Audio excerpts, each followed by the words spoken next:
चीन जैसा नास्तिक देश, जहां सरकार ने धर्म को हमेशा दबाने की कोशिश की, वहां के पूरे गांव अचानक से हिंदू हो जाएं। क्या यह मजाक लगता है? लेकिन सच यही है, और इस सच को छुपाने की कोशिश आज खुद शी जिनपिंग की सरकार कर रही है। आपके दिमाग में पहला सवाल यही उठ रहा होगा, कैसे? आखिर क्या हुआ कि ड्रैगन की धरती पर भगवा झंडा लहराने लगा? ये वही चीन है जहां 51% लोग खुद को नास्तिक मानते हैं, जहां मंदिर तोड़ दिए जाते हैं और जहां धार्मिक गतिविधियों को कड़ी निगरानी में रखा जाता है।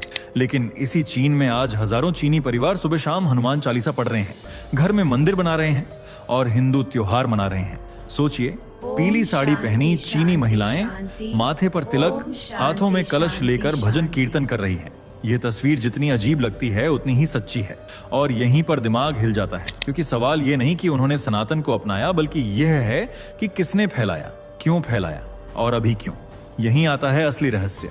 पुरातत्व की खुदाई से मिले शिवलिंग और विष्णु की मूर्तियां, इस्कॉन की गुप्त कोशिशें और प्राचीन चीन की जड़ों से जुड़ी सनातन की कहानियां, इन सब ने मिलकर एक ऐसी लहर पैदा की है जिसने शी जिनपिंग की नींदें उड़ा दी हैं।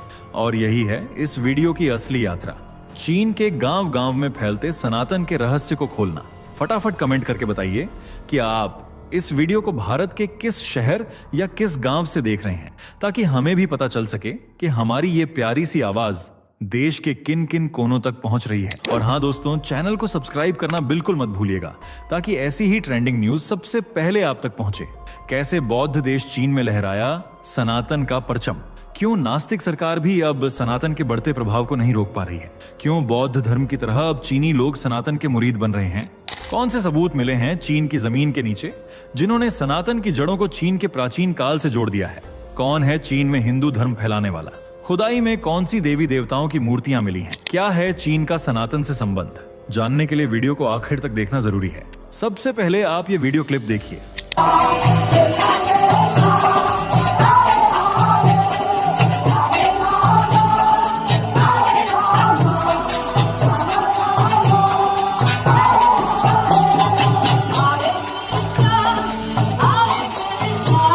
ये नजारा है ड्रैगन नाम से मशहूर चीन का, जो पूर्वी एशिया के सबसे पावरफुल देशों में गिना जाता है। यहाँ मॉडर्न टेक्नोलॉजी से लेकर मैन्युफैक्चरिंग सेक्टर तक, एजुकेशन से लेकर अच्छी लाइफस्टाइल तक सब कुछ मौजूद है। लेकिन धर्मों का प्रभाव कुछ कम ही देखने को मिलता है, क्योंकि चीनी सरकार ने नागरिकों को सिर्फ नाम मात्र की धार्मिक आजादी दे रखी है।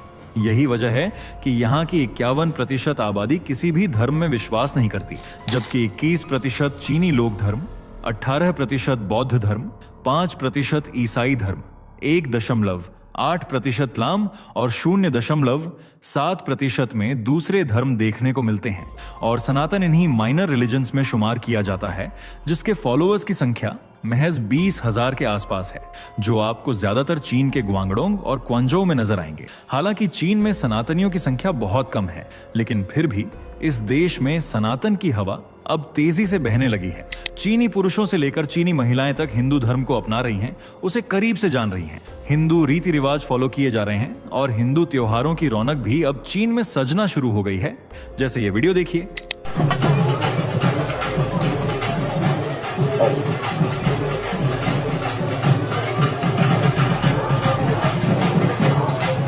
तन पर पीली साड़ी, माथे पर तिलक, गले में माला और सर पर कलश रखी हुई ये चीनी महिलाएं हिंदू कार्यक्रम में शामिल हुई हैं। यह तो सिर्फ सनातन के बढ़ते वर्चस्व की हल्की सी झलक है, जिसे देखकर पूरी दुनिया सन्न रह गई है, क्योंकि यह सब उस देश में हो रहा है जहां धर्मों को आगे बढ़ने की स्वतंत्रता बहुत कम ही मिलती है। लेकिन उसके बावजूद आज लोगों का रुझान सनातन की तरफ तेजी से बढ़ता जा रहा है, और इसकी सबसे बड़ी वजह है विचारों की ताकत। धर्म जब किसी के जीवन में घुल मिल जाता है तो व्यक्ति उसे फॉलो करने पर मजबूर हो जाता है, और सनातन तो वह धर्म है जो लोगों को अच्छाई, सच्चाई और शांति प्रदान करता है। यही वजह है कि आज चीन की उथल पुथल से भरी जिंदगी में लोग शांति पाने के लिए भगवत गीता, रामायण और हिंदू धार्मिक किताबों का पाठ कर रहे हैं, जो कि चीनी भाषा में ट्रांसलेट की गई हैं, वह भी इस्कॉन द्वारा। जी हाँ, चीन में बढ़ते सनातन के वर्चस्व के पीछे इस्कॉन संस्था की ही मेहनत छुपी हुई है। इस्कॉन के सदस्य इंद्रद्युम्न स्वामी, जो खुद पहले गैर हिंदू थे, उन्होंने न सिर्फ हिंदू धर्म को अपनाया, बल्कि अब चीन में भी सनातन का प्रचार प्रसार कर रहे हैं। ये देखिए।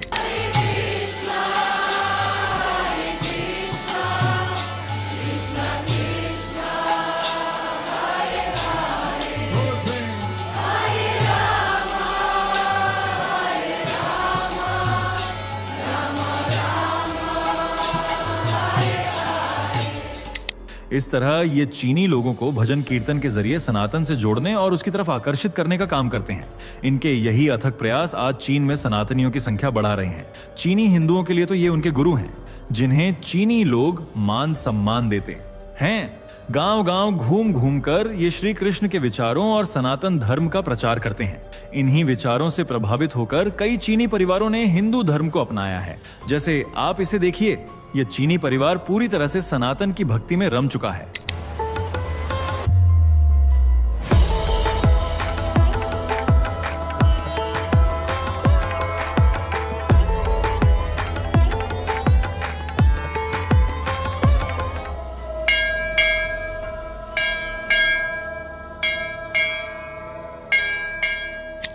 इन्होंने हनुमान समेत कई हिंदू देवताओं की मूर्तियां सजा रखी हैं और घर के अंदर पूरा मंदिर बना रखा है, जहां सुबह शाम हिंदू भगवानों की पूजा अर्चना की जाती है। सिर्फ यही एक फैमिली नहीं है जो सनातन पर जान छिड़क रही है, बल्कि इन्हीं की तरह तमाम चीनी परिवार आज सनातन से जुड़ चुके हैं। जैसे निमाई निदाई की चीनी फैमिली, जिसके हर सदस्य के मन में हिंदू धर्म और देवी देवताओं के लिए इज्जत और प्यार भरा हुआ है, और ये लोग दूसरे लोगों को भी हिंदू धर्म से जुड़ने के लिए प्रेरित करते हैं। इस फैमिली की आस्था की डोर भगवान श्री कृष्ण और भगवान नरसिंह से जुड़ी हुई है, जिनकी ये तहे दिल से आराधना करते हैं, और साथ ही भजन कीर्तन और पूजा में शरीक होने के लिए दूसरे चीनी परिवार भी इन्हीं के यहाँ आते हैं।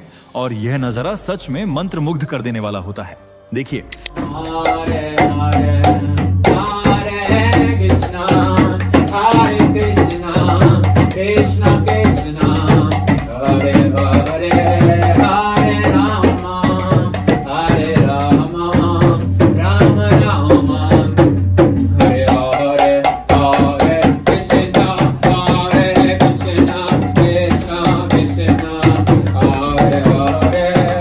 इस तरह छोटे छोटे ग्रुप्स सनातन की आस्था में लीन होकर भजनों और भक्ति गीतों पर झूमते रहते हैं, अपने आराध्य प्रभु को याद करते हैं, उनका नाम जपते हैं।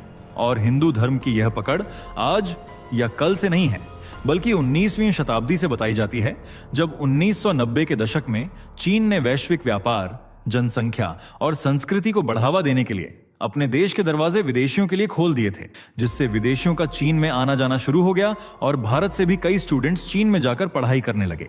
लेकिन उन्होंने अपने कल्चर और धर्म को नहीं छोड़ा, बल्कि अपनी संस्कृति को भी चीनी जमीन पर जिंदा रखा। इस तरह भारतीय युवाओं और व्यापार के जरिए चीन में हिंदू धर्म न सिर्फ आया, बल्कि उसे बढ़ावा भी मिला। हालांकि बौद्ध धर्म के मुकाबले बड़े पैमाने पर नहीं फल फूला, लेकिन अब सनातन को पैर पसारने की पनाह मिलती जा रही है। और कुछ सबूत तो ऐसे भी मिले हैं जिनसे यह साबित करने की कोशिश की जा रही है कि सनातन और चीन का रिश्ता सदियों पुराना है। कुछ वक्त पहले मिले पुरातात्विक सबूतों को देखकर यह कहा जा रहा है कि पहले चीन में हिंदू धर्म का ही दबदबा था। सबूत के तौर पर आप ग्वांगझो शहर में जा सकते हैं, जो फुजियान प्रांत में बसा हुआ है। हाल ही में यहाँ एक शिलालेख मिला था जो चीनी और तमिल दोनों भाषाओं में लिखा हुआ था, और इसका अस्तित्व 1281 ईसा पूर्व का बताया जा रहा है, जिसे भगवान शिव को समर्पित किया गया था। और इसे एक शिव मंदिर से जोड़ा गया था जो दक्षिण भारतीय शैली में बनाया गया था, वह भी भारतीय व्यापारियों के इलाके में। यानी आप इससे अंदाजा लगा सकते हैं कि 12वीं ईस्वी में भी यहाँ हिंदू भगवानों को मानने वाले भक्त मौजूद थे। यानी हिंदू धर्म तब भी चीनी धरती पर विराजमान था। और ये तो सिर्फ एक सबूत है जो चीन का इतिहास सनातन से जोड़ने की कोशिश कर रहा है।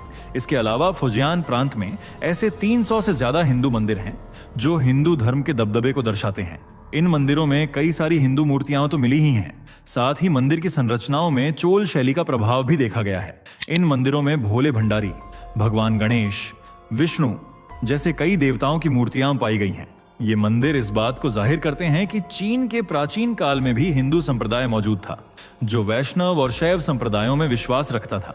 ऐसे ही कई सबूत चीन के अलग अलग शहरों, राज्यों और प्रांतों में पुरातात्विक खुदाई में मिले हैं, जैसे शिन्नजियांग में स्थित किजिल गुफाएं, जहां भी हिंदू धर्म से जुड़े कई साक्ष्य बरामद हुए हैं। रेशम मार्ग पर बनी ये गुफाएं अपने आकर्षक भित्ति चित्रों, अलग अलग बौद्ध धर्म की कहानियों और बुद्ध की किंवदंतियों के लिए सुर्खियों में बनी रहती हैं। लेकिन इनकी चर्चा का सार है सनातन धर्म से जुड़े संकेत। दरअसल कुछ समय पहले इस गुफा में भगवान गणेश की एक नक्काशी मिली, जिसे जांचने के दौरान खुलासा हुआ कि यह 4वीं से 6वीं शताब्दी की है। इसी तरह शिनजियांग में मौजूद लोपनूर के पास रामायण का एक दृश्य देखने को मिलता है, जिसका अस्तित्व भी लगभग 4वीं शताब्दी का बताया जाता है। यहाँ की गुफाओं में भगवान शिव और भगवान विष्णु की फ्रेस्को पेंटिंग भी मिली है, जिन्हें भारत की गांधार शैली में तैयार किया गया था। फहुजियान में कैयुआन नाम का एक मंदिर भी है, जिसकी पहचान आज बौद्ध मंदिर के रूप में होती है।